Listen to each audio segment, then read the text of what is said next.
September 25th. Dear Daddy Longlegs, behold me a sophomore. I came up last Friday, sorry to leave Lock Willow, but glad to see the campus again. It is a pleasant sensation to come back to something familiar. I am beginning to feel at home in college and in command of the situation. I am beginning, in fact, to feel at home in the world, as though I really belonged in it and had not just crept in on sufferance. I don't suppose you understand in the least what I'm trying to say. A person important enough to be a trustee can't appreciate the feelings of a person unimportant enough to be a foundling. And now, Daddy, listen to this.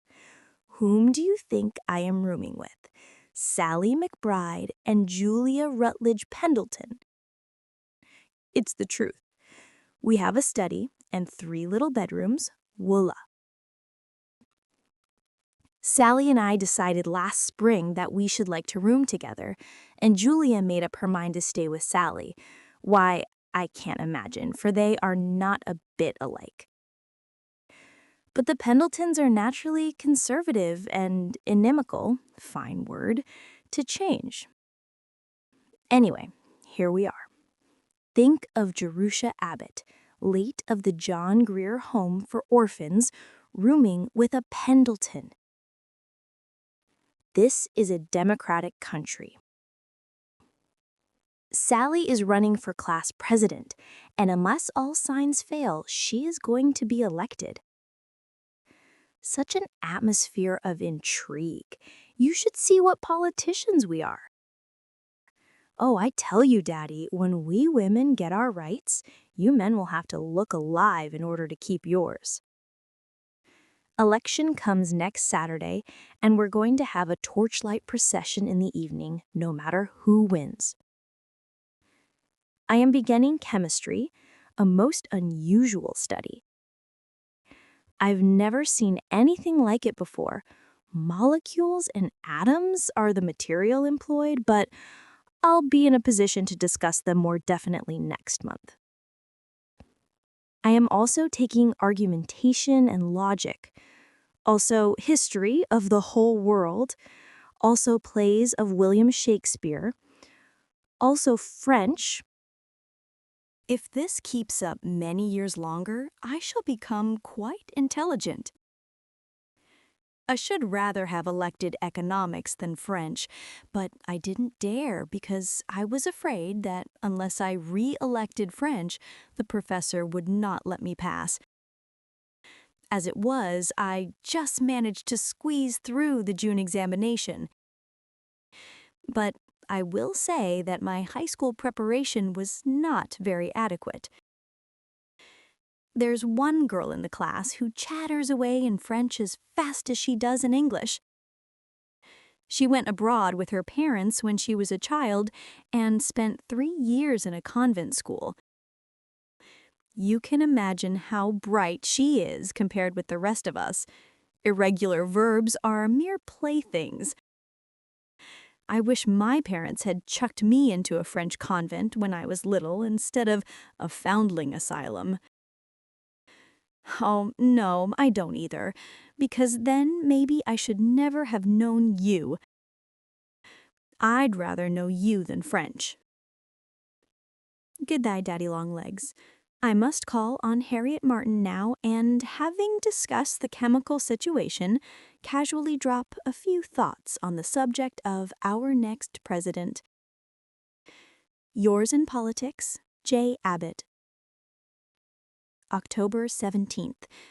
Dear Daddy Longlegs, supposing the swimming tank in the gymnasium were filled full of lemon jelly, could a person trying to swim manage to keep on top, or would he sink? We were having lemon jelly for dessert when the question came up. We discussed it heatedly for half an hour, and it's still unsettled. Sally thinks that she could swim in it, but I am perfectly sure that the best swimmer in the world would sink. Wouldn't it be funny to be drowned in lemon jelly? Two other problems are engaging the attention of our table. First, what shape are the rooms in an octagon house? Some of the girls insist that they're square, but I think they'd have to be shaped like a piece of pie. Don't you? Second, suppose there were a great big hollow sphere made of looking glass and you were sitting inside. Where would it stop reflecting your face and begin reflecting your back? The more one thinks about this problem, the more puzzling it becomes. You can see with what deep philosophical reflection we engage our leisure. Did I ever tell you about the election? It happened 3 weeks ago, but so fast do we live that 3 weeks is ancient history. Sally was elected, and we had a torchlight parade with transparencies saying McBride Forever, and a band consisting of 14 pieces, 3 mouth organs and 11 combs. We're very important persons now in 258. Julia and I come in for a great deal of reflected glory.